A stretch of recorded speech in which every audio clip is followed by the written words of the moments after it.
Everybody, we're just admitting you. Thank you for your patience. We're just having some technical difficulties. Just as you come on, if you'd like to mute, and we'll get ready for today's session. Just give it a couple more minutes for everyone to jump in.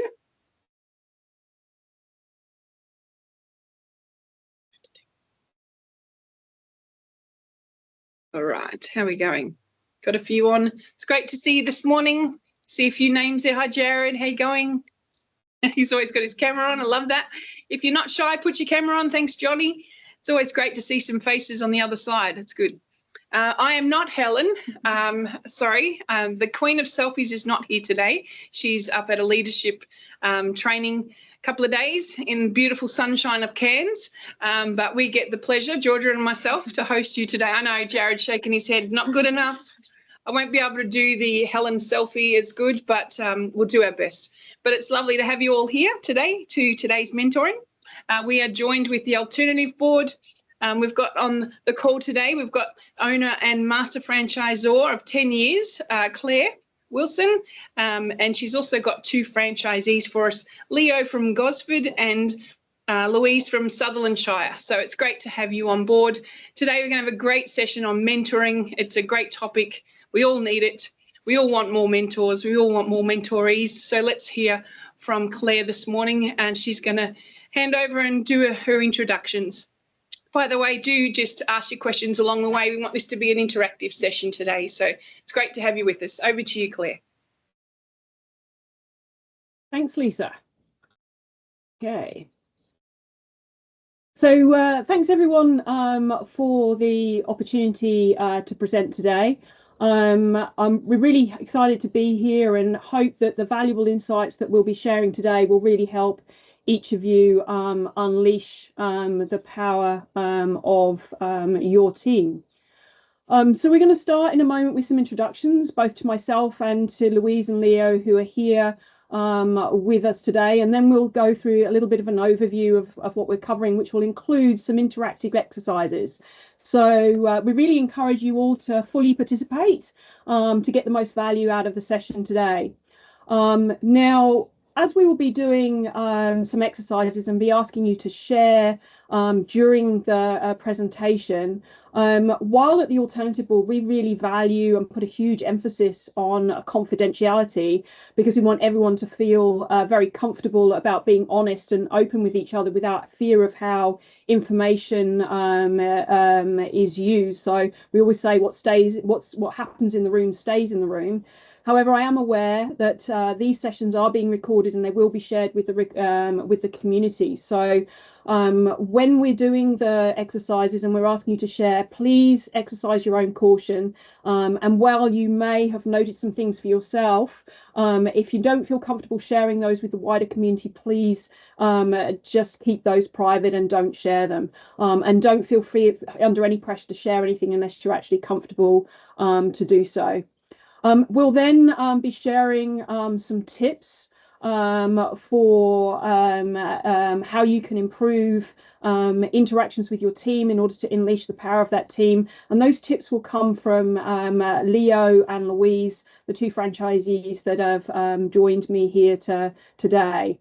As we go through, feel free to ask questions as we go. You don't need to wait until the end, although we will put some time to questions at the end, but feel free to ask any questions that come up along the way. So just to give you a bit of an introduction to who the Alternative Board is, we're an international franchise system. We operate in 27 countries worldwide, and we've been in Australia for 10 years, and we're an active member of the FCA. So as an organisation, our mission is to enable business owners and their teams to improve their businesses in ways that change their lives. And the services that we offer include business owner and executive coaching, peer advisory boards, strategic leadership and business transformation programs through our StratPro workshops and coaching, and HiMAP leadership and management training, our strategic business tools, including our Business Builders Blueprint tool and other business consulting. So in terms of an introduction to us, Starting with myself, as Lisa mentioned, I'm the owner, CEO, and master franchisor of the Alternative Board here in Australia. I'm based in Brisbane, and I'm joined today by two of our franchisees who we'll introduce shortly in a moment. Just a little brief bit about my background. I started my career in the UK. You can probably still tell from my accent that while I may have been out of the UK for a long time, the accent hasn't disappeared completely. I did an engineering degree at Oxford University, and then went to work for Dyson when Dyson was a startup and only had one product. That was followed by a few years at the Williams Formula One team before I was actually headhunted by Fisher & Paykel and moved to New Zealand to join their team. And it was during that time that I find that despite of fact being a good engineer, I actually was more passionate about people and the commercial application of technology than I was the technology itself. So I worked my way into projects and product management and later transitioned into sales and marketing, and ultimately ended up running young, innovative technology companies on the behalf of their owners. And I did that for around 10 years in New Zealand before moving to Australia 13 years ago. And after I took my first role that was outside the SME sector with a big international corporate. I found myself commuting to Melbourne Monday to Friday from Brisbane, and I found that was damaging my personal life. So I decided to leave and consider my next steps. And that's when I discovered the Alternative Board, which was originally founded in the US. And after my years of experience working with SME businesses and experiencing that conflict between your career and your personal life, the Alternative Board really, really resonated with me. And now, while the story is much more complicated than this, the simple version is that I got on a plane and I negotiated the rights to bring the Alternative Board back here to Australia 10 years ago. And we're now supporting business owners and their teams improve their businesses in ways that change their lives all over Australia. So now I'll ask Leo if he could do a brief introduction of himself. Welcome everybody. My name's Leo Aspite. I'm an engineer by background, and I've worked just about at every level, from startups, my own consultancy, worked for corporates on 4 continents, lived abroad, and also worked in partnerships. So my last business I sold in 2024 down in Melbourne. I lived here on the Central Coast for many years, so the commuting was a struggle. But anyway, that was a great challenge, bringing a business from New Zealand and setting it up here in Australia and having a reasonable amount of success. Building clients in the US and in Asia, and both in New Zealand and Australia. During the COVID times, I did a coaching course. It's sort of where I was heading career-wise for where I enjoyed the most. And about a couple of years ago, I embarked on an exit plan from my current business into this space. Looked around, found the Alternative Board, met a couple of the successful franchisees, and really started to engage in that community. So I've been involved since last year.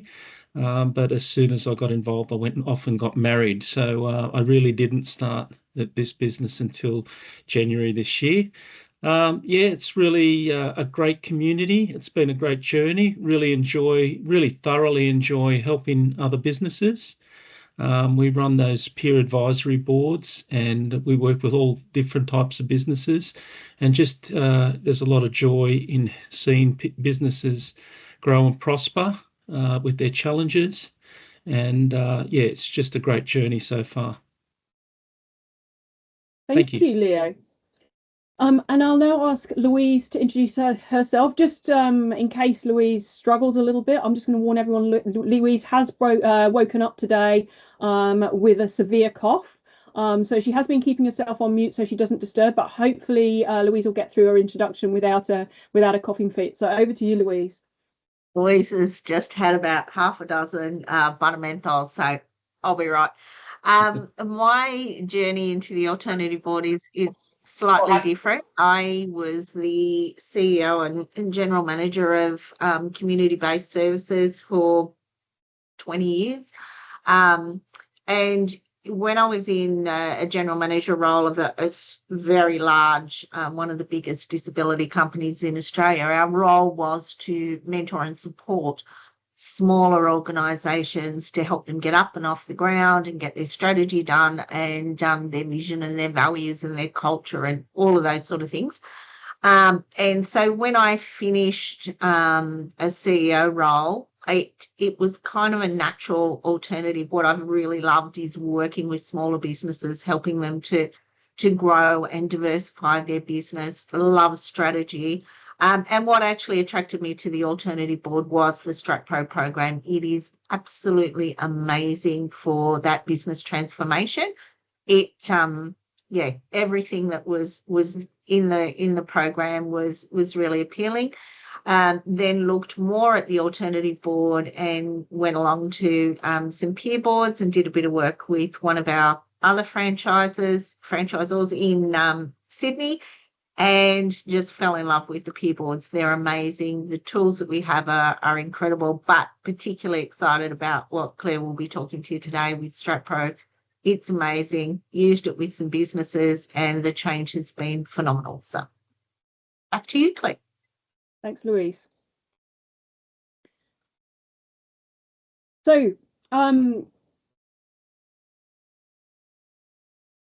so we don't have the opportunity for you to all introduce yourselves to us today. So I'm going to assume there's quite a broad range of backgrounds out there. I'm guessing some of you may own your own franchise systems. Others may be leaders within a franchise system, and some of you may be team members. But regardless of what your role is, I would anticipate that at least one of these comments and thoughts that I'm about to cover off will resonate with you. And depending on your role, you may find it's maybe just one of them, or you may find it's many. So as I go through, just have a think about whether any of these resonate with you. Our team is not aligned and they don't always work together. I'd like to exit my business soon, but the business is too dependent on me.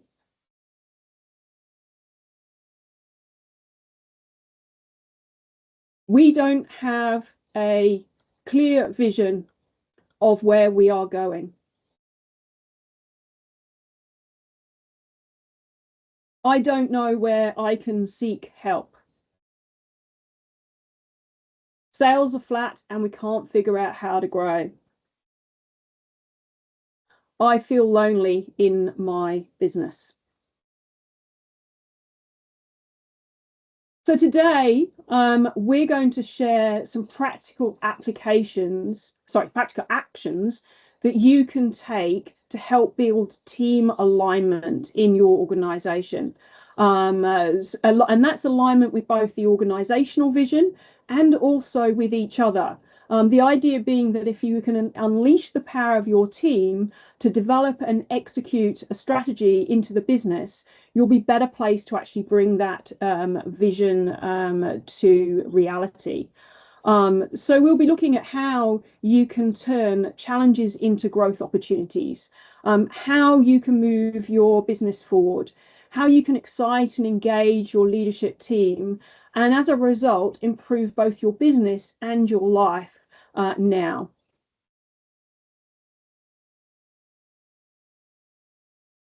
So as I mentioned at the start, we actually would like you to participate today. So I'd like you to, as I talk through this slide, I'd like you to start thinking about and actually jot down on a piece of paper or whatever, or on an electronic device, the challenges that you currently have in your business. Now, to help you with those thoughts, we actually know from our experience that businesses, regardless of what area of business they're in, have similar challenges. And we have broadly categorized those challenges into what we call the 6 pillars of pain and opportunity. So for some of you, you may have challenges across all of these areas. For some of you, it may only be one or two. But as we talk through each of them, I would like you to think about what challenges you have. And if you are in a business where you've got layers of teams, focus on your most senior team or your immediate team as you're thinking about the challenges that you face. So as we work through each of the pillars, I will ask a series of questions, and if anything rings true to you, just jot it down as we go through.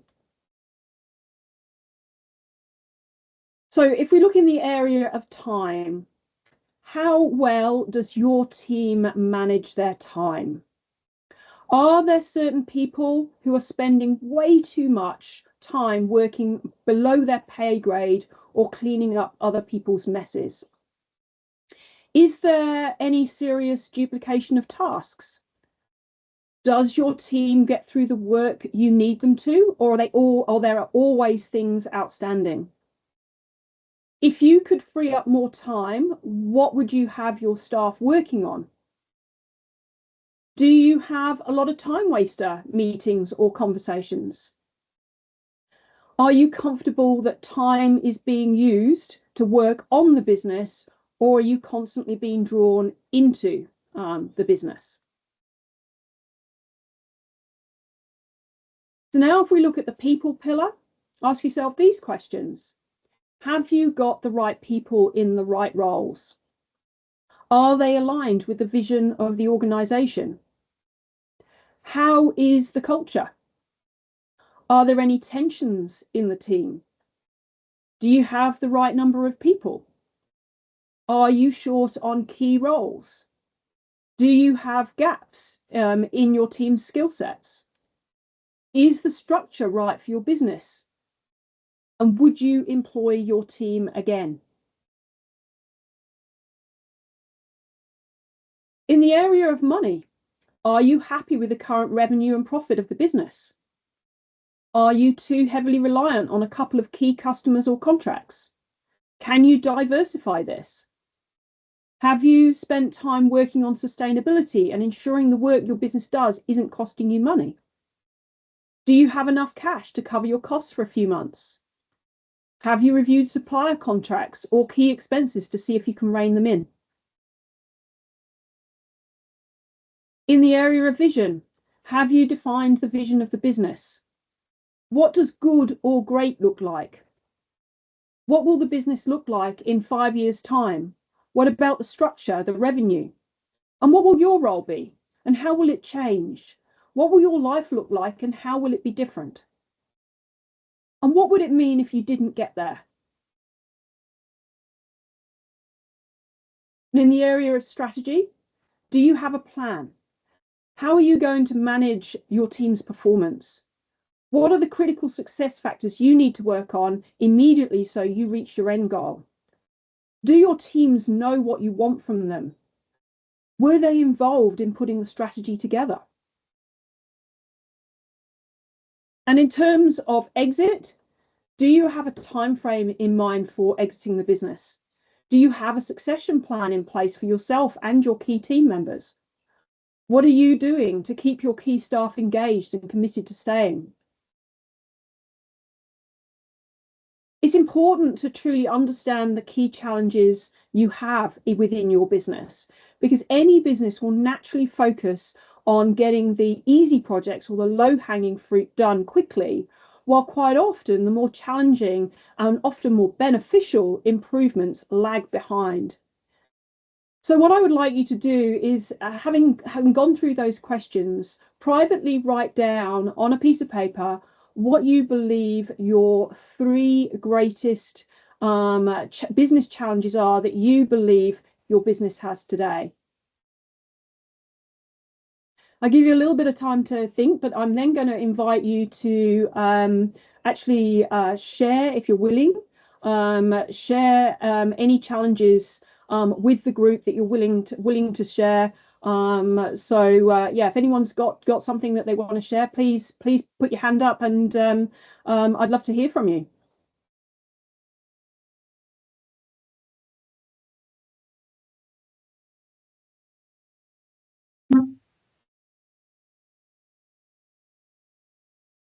anyone got anything Maybe they'd have to share?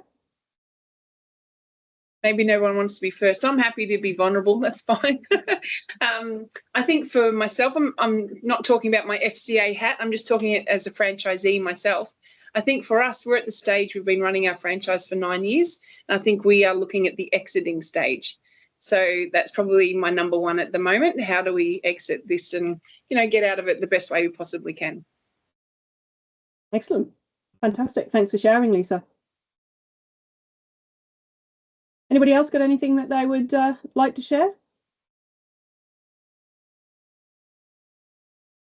I'm happy to jump in there if you like. Excellent. Thank you. Just a quick one, Claire. Certainly with ours at the moment, people is a big one, or I should say a big roadblocker for us. We're I guess still a young growing company, and we've got many vacancies right across from store level to support office level that we just can't fill quick enough at the moment. Amazing. Thank you. Thank you for sharing that. Okay, well, if there's nobody else who wants to share, I'm sure you know what they are and you've recorded them privately. So as we go through the session today, the goal isn't actually to solve those challenges specifically, but we hope that as you go through, you'll start to understand them more clearly and will walk away with some tips on how you can move forward. So we're going to do another exercise now. This one, there should be a link to a document in the chat, which if you wish to download and utilize, you can, but it's really more for you to take away so you can go into this exercise in a lot more detail after the session today, because we're only going to be able to do this particular exercise at a really high level. We usually actually spend 45 minutes with a team on this, and we obviously don't have 45 minutes today. So we're going to do it at a really high level, but if you want to go into it more deeply, the document that's in the chat will really help you to do that. So on the screen, you will see that there are 6 segments. And we're going to go through each one, and I'll ask some questions to prompt thought. But what I'd like you to do is to think about the strengths and challenges you have in those areas, but really focus on giving yourself a rating out of 10, with 0 being very poor and 10 being perfect. If we focus mainly on giving yourself the scores today, we'll be able to get through in the time that we have available. So as I go through each section, please think about how you would score yourself. But you can go into it in a lot more detail by working with using the worksheet after we finish today. So when it comes to alignment, team alignment, have a think about and score yourself around how effective is your team's communication. How well does your team collaborate? And how well does your team address conflict? Have a think about that. As I said, 0 would be very poor, 10 would be perfect. So give you a score about out of 10 as how you feel your team is aligned. Then in the area of vision, consider, does your organisation have a written vision statement? And if you do, are all your employees working towards that vision? And is that vision part of your organisation's culture? Then as we move into the diagnose segment, think about how well do you formally assess your performance in your business? How do you know how you perform compared to others in your industry? And how well do you focus on the most important priorities? And then in the area of planning, does your organisation have clearly defined goals? Are they achievable, measurable, and time-bound? Do you have strategies and plans for each goal? And have you identified your key performance indicators? And then in the area of execution, how effective is your organisation at solving root cause issues? How effective are your leadership meetings at addressing key issues? And does your organisation have a culture of accountability? And then the final segment is optimize. So how well do you monitor outcomes to ensure they are sustained or continue to improve? And are you a learning organisation that takes a step back and finds ways to do things better? So if you've been following along with me, you should now have a score out of 10 in each of those areas. So I'm really interested to learn, is there anybody who scored less than 5 on any particular segment? Just put your hands up, or let us know if you score below 5. I can't see everyone, but I'm going to assume that people are putting their hands up right now. What about scores between 6 to 8? Did anyone score a 9 or more on any of the sections? So I'd now like to ask if there's anybody who scored below 5, and I couldn't see if hands were up. I'm sure I could make it so I can, but I'm not an expert in Microsoft Teams. If there's anybody who scored below 5 on a category, are you willing to share what category that was?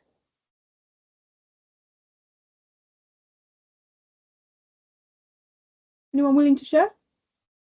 I can, Claire. It's me again, Okay. Lisa. I think for me, it's communication. The alignment's just not happening for us. I'm on the exit strategy end. So I think that for us, that's probably the biggest one. We're just not aligning. Yep. Where would you like your team to be? I reckon it'd have to be an 8, 9, or 10. I think that would be ideal. To be fully aligned as a franchise business is the way to go. You don't have to answer now, but I get you to think about, as we go through the rest of the presentation today, what you could maybe do differently to raise that score. Absolutely. Yeah. And I put that out to everybody. While you may not have felt comfortable sharing today, reflect on those lower scores, and as we go through, just think about one thing. You don't have to do a lot to make a difference. So just think about one thing that you could start doing now that would just elevate that number, even if it's only 1 or 2 places. That's going to be taking you in the direction that you need to go in the long term. And I should have been rotating through those as oh no, we can go back. Sorry, I'm just going to go back.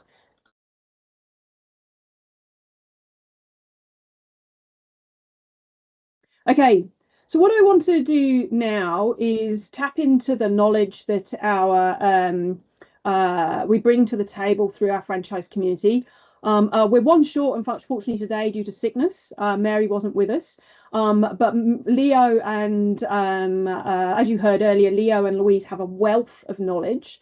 So I'd really like to ask them to share some of their knowledge and their experience to give you some tips that you could utilize to help improve in each of the segments around the wheel here.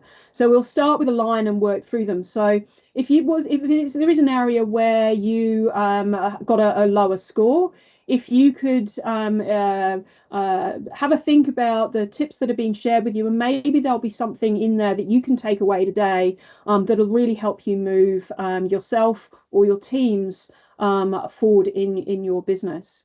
So if we look in the first at alignment, I'll ask Louise if you've got any thoughts that you would like to share around alignment, tips and tricks to share with the listeners here today. Yeah, look, my tip would be take this sheet and do this exercise with your teams. It is really, really insightful. I had a team that I was working with. I had the business owner who owns several businesses, the CEO of the business, and their chief operating officer. and we ran through this business, and all of them had markedly different scores. It was quite funny. The business owner was saying, oh, it was 9 or a 10 out of 10, and the CEO's going, no, it's a 5, and the chief operating officer was saying, no, actually it's a 3. So it was really interesting. I mean, alignment, having everybody on the same page is so critical. And even if you've got multiple business owners, having the business owners aligned is incredibly important. Thanks, Louise. Leo, have you got anything that you'd like to add to that around alignment? Yeah, very great wisdom there, Louise. I was just going to add, with alignment, there needs to be a clear vision, so everyone's on the same page, and have shared goals, and then involve the team in the planning, so there's an ownership across the board around those goals, and that's one of the tips I would give towards alignment.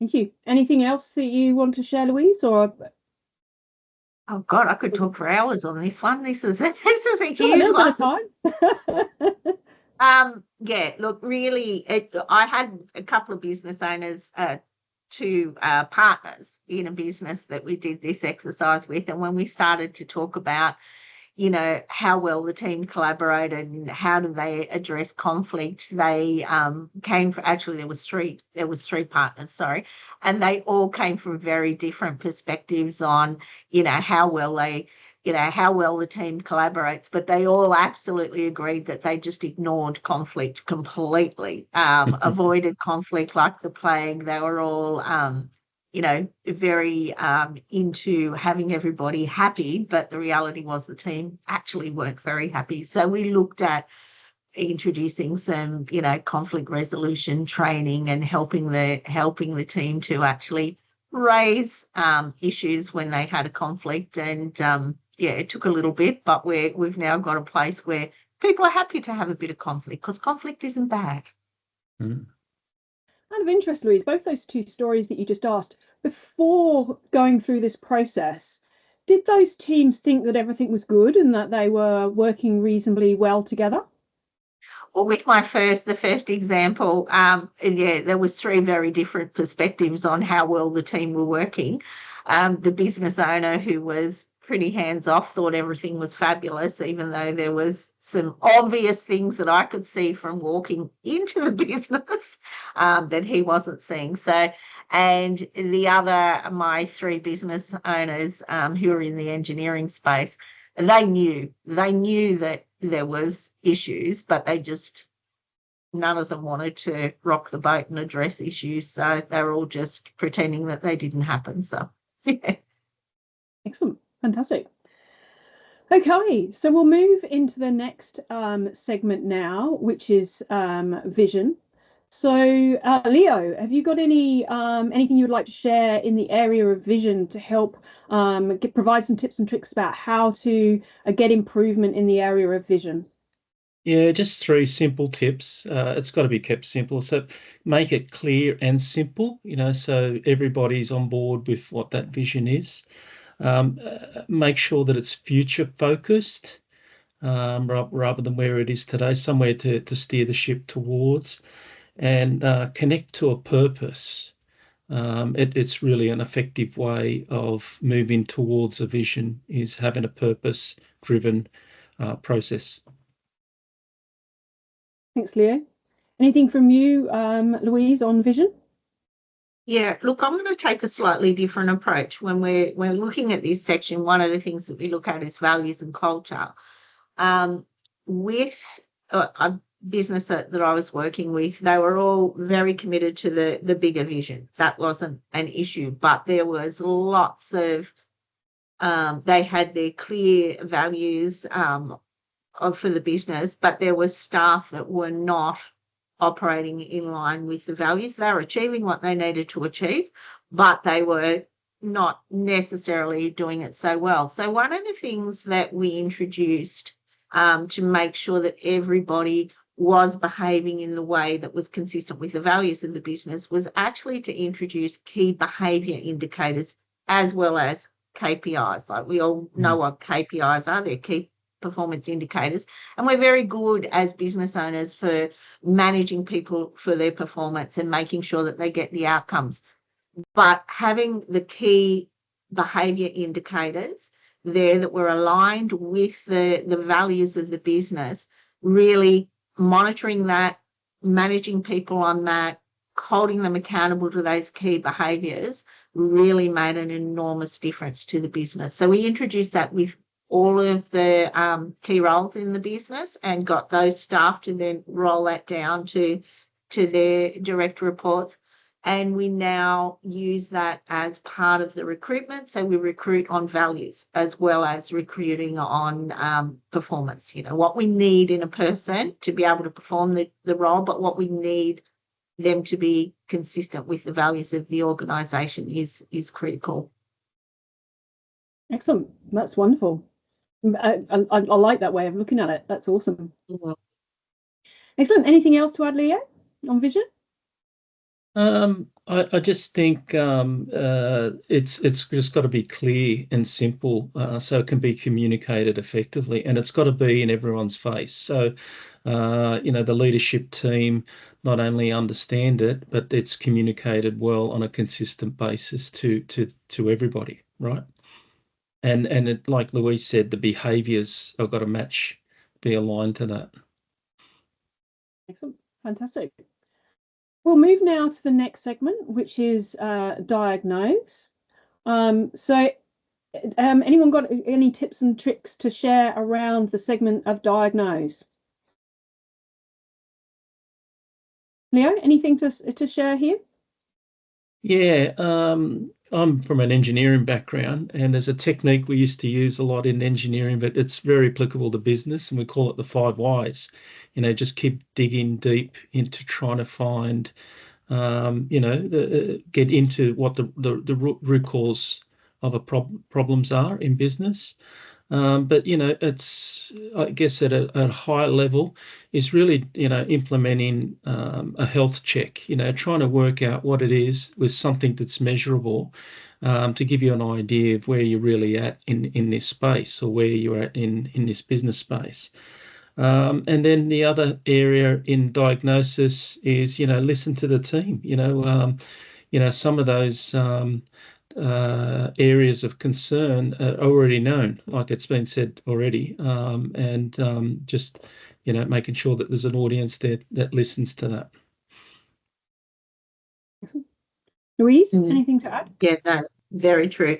I think too, one of the things, I mean, there's lots of things that I really like about the alternative board, but the SWOT, the strengths, weaknesses, opportunities and threats, the way that our system forces people to think through all of the aspects of doing a SWOT is fantastic. You come up with things that, you know, you wouldn't have thought of if you'd just grabbed a SWOT off the internet and downloaded it and done it. But I think too, you know, when we get to looking at setting the priorities for our business, it's very easy to come up with a whole raft of goals that you need to achieve. But coming back to what is the critical thing? What is that one thing that's going to really move the business forward or change the business dramatically, and making sure that you're following that. So really understanding what is the critical success thing that you need to do to move your business forward, and focusing on that, and really narrowing down the goals. So not having a strategic plan with, you know, 1,000 different goals on it, but what are the top, you know, what are the top 4 or 5 things that are going to make the biggest difference? And what is that one thing that everybody needs to be focused on is really important, because it's easy to attack the lower hanging fruit. It's a good endorphin when you're ticking off all the things on your to-do list or on your strategic plan that, you know, look good. But if you're not focusing on that one thing that's going to make that biggest bang for buck, you're wasting your time. Good advice. Good advice. Excellent. So moving on to the plan section. Anything to share there, Leo? Yeah, well, yeah, I guess let's start with the big picture in mind. Yeah, the plan has really got to be reflective of, we've already covered vision, but it's starting with that big picture in mind. And before we drill down into, the sub goals, the actions, the strategies, the measures, all those beautiful things that you get out of a plan. And set clear goals. Just like Louise said, don't have too many. Just have ones that are really meaningful that the team can focus on, that can chase, that's going to move the business forward. Louise? Yeah, I actually really like the second point there on creating the right size plan for your organisation. So many businesses that I walk into, they'll say, oh, we need a 3-year plan or a 5-year plan or whatever. And, if we'd done a 5-year plan 5 years ago, how relevant would it be today with COVID coming along and everything like that? So there's only really a few of my businesses that have more than a 2-year plan. So it's mostly looking at what's the immediate future. And for some of the smaller businesses that we work with, it's a 3-month plan. It's a 90-day plan. What is the biggest thing we need to do right now that's going to make the biggest bang for buck? Like, you've got your 12-month goals or you've got your 2-year goals, but what is it I need to do now? And only focusing on what needs to be done now to move the business forward. And making it, really the third point there around making it simple, making it clear, and having those accountabilities is so critical. Who's actually going to do that, and how do we hold them accountable to that? Because if we're not holding people accountable, it won't happen. One of the tips that I'd have here is really look at team goals, if you can, rather than individual goals. Because if you've got more than just one person focused on a goal, you'll have that accountability that will naturally happen if you've got several people from different parts of the business working on the one thing. Excellent. Really great tips there. So as we move now into the execute segment, which is, it's all great to have a great plan, but we actually want to make it happen. So any tips on ensuring that the plan is effectively executed into the business? Leo, do you want to start? Yeah, I guess with the Strat Pro program, one of the things that I've loved when you see these processes around these type of plans is that where they fall short generally is they end up coming up with a plan that everybody agrees on, but they're not really executed really well.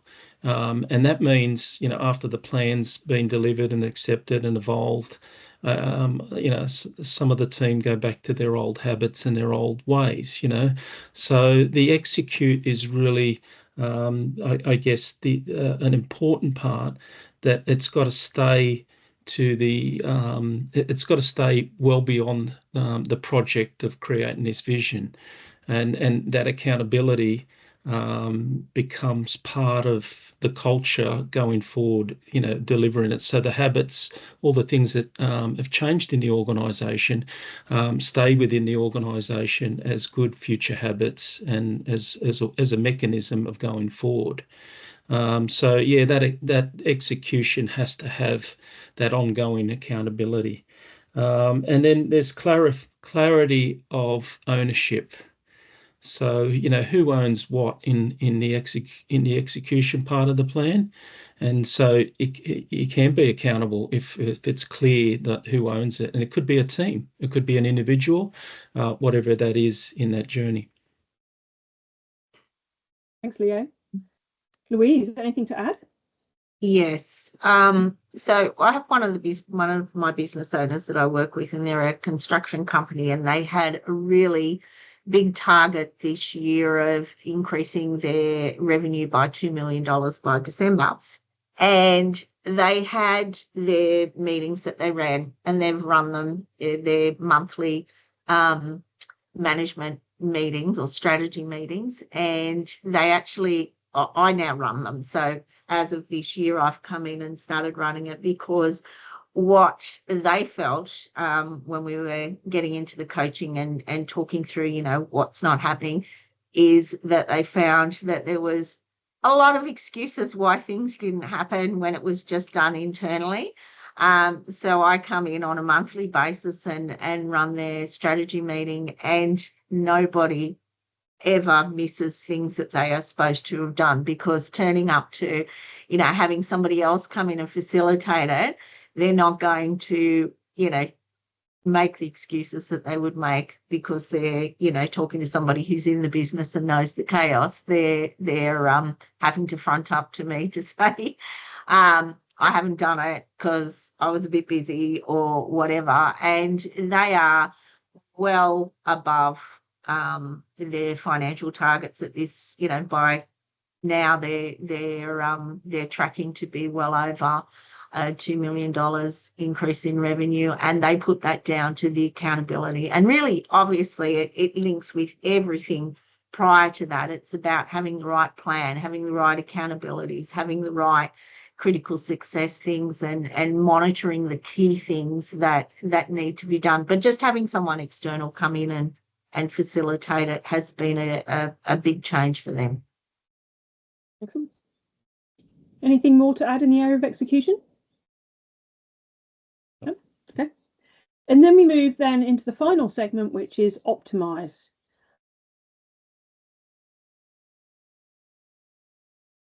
So, Leo, any thoughts in the area of optimize to share? Yeah, I've got one. I keep it really simple. Reviewing is accountability, equal to accountability. So just that whole process of keep going back to it and having that accountability, like Louise suggested in those meetings, it just drives all of this forward, and then those behaviours become the norm.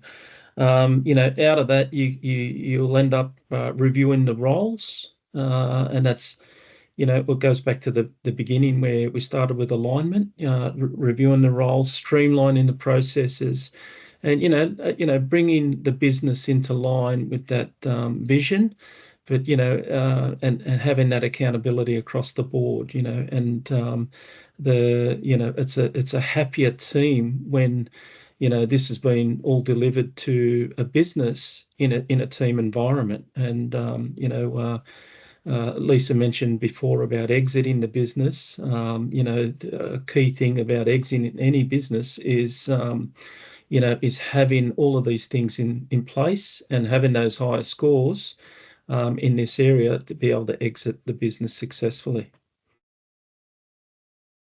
Thanks, Leo. Louise? Yeah, look, I agree 100% with what Leo said. I think there's some really good insights there. I guess, looking at the first point of moving from a static plan to a living document, there's certain industries that we work with that change, like their businesses are changing. I'm thinking of I've got a couple of marketing companies that I work with, and the impact of AI has been enormous to their business. So they've really had to look at, okay, how do we stay ahead of the competition? How do we change our processes, our plan to meet the future needs? So having a plan that's set in concrete can be a difficult thing for certain industries, and for both my marketing companies, we've had to go back to the drawing board and look at, okay, well, how do we embrace AI? How do we separate our services from the impact of AI, and redeveloped the communication strategy for the company moving forward so that they're able to clearly articulate what they do and how it sets apart. So really, really making sure that you're constantly aware of what's going on around you is critically important. And I guess the other thing, just looking at this wheel, one of the things that, comes to mind is, when we start this process of a Strat Pro with any business owner, what we find is by the end of the process, and Claire will talk about the breakdown of the process, I'm sure, in a minute, but we find that by the end of it, there is a different team to the one we started with. And sometimes that's because people aren't aligned, or they don't fit. They may self-select out, you may self-select them out. But it could also be that we, by going through this StratPro program, we're finding those key things that you're missing in your business, those key roles that you're missing in your business to help it to, evolve and stay relevant in, 10, 20 years time, whatever it is that the business owner wants. So, it's not necessarily the same team that will start that ends with the StratPro program. Absolutely. That flexibility in the pace of which the business moves these days, that flexibility and nimbleness is absolutely critical. You can't pursue a plan you did 18 months ago if it's no longer relevant. No. Excellent. Some really great tips there. So really appreciate that. I think it's probably a good time now to pause to see if there's any questions from anybody around anything we've covered so far.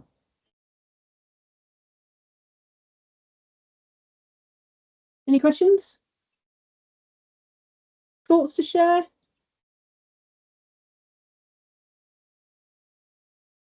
No?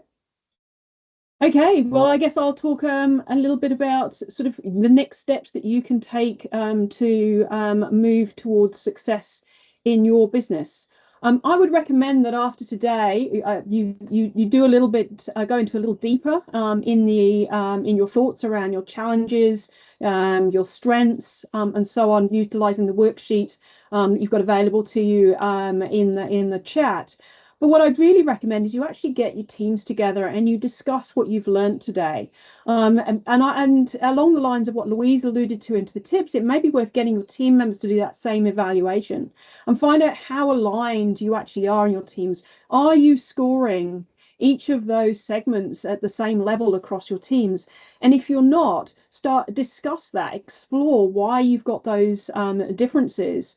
And then look at what you can do to implement improvements.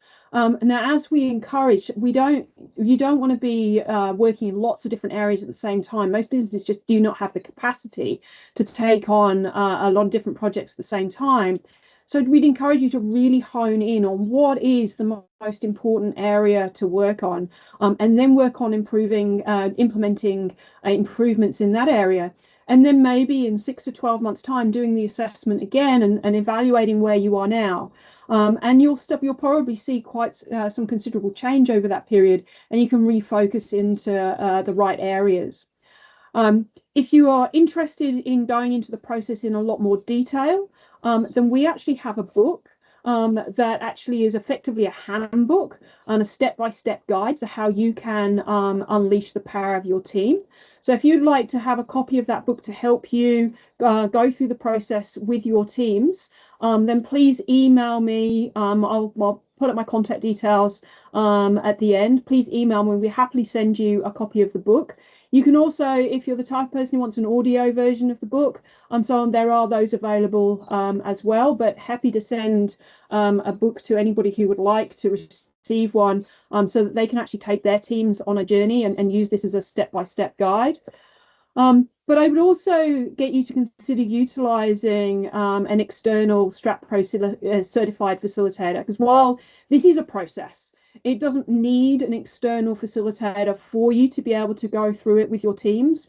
We have found from experience that external facilitators really enhance team collaboration, communication, and decision making. In some of the stories that Louise told, you heard about how her being an independent facilitator really enabled the teams to really open up and communicate in a way they weren't able to when it was just between themselves. And in the case of the situation when the business owner was completely unaware that these issues existed, the external facilitation was critical in helping take the business on that journey and open the business owner up to being able to listen to what the team was saying. So I'd really, if you're interested in that, feel free to reach out to any of us after today, and we can talk to you further about how you might go about going on that journey.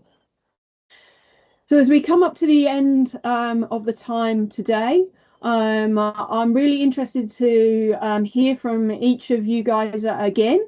I'd be particularly interested to hear what's your best takeaway from today. What has resonated with you? What are you going to take away? If there's a particular action that you're going to do when you leave here, I'm keen to hear about that.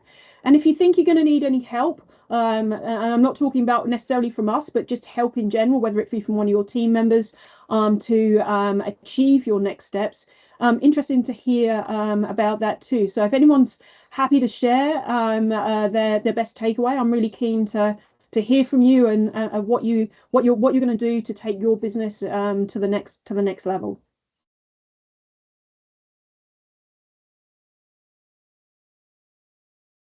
Oh, good one, Doug. He's sporting your book. I don't know if you can see that, Claire. I can't, but that's awesome. That's enough of a sales pitch right there. Exhibit A, see the book. Well, Doug, may I ask you a question while you're on the call? How have you found this process? You've hopefully read the book. If you can unmute, sorry. Yep. Hi, everybody. Yeah, I had an association with TAB, so I know the model well. And just looking at the circle, there's a couple of things. We're going through some change in our business at the moment, so it'll force me to go back and look at it. I think often we know what we know, but we sometimes forget to use it. So actually going back and using those resources is really important, because every business changes and our business is going through some change at the moment. So good reminder. Yeah, good feedback. Well, we've run out of time today, Claire and the team. It's been amazing to have you on board today and sharing these great insights.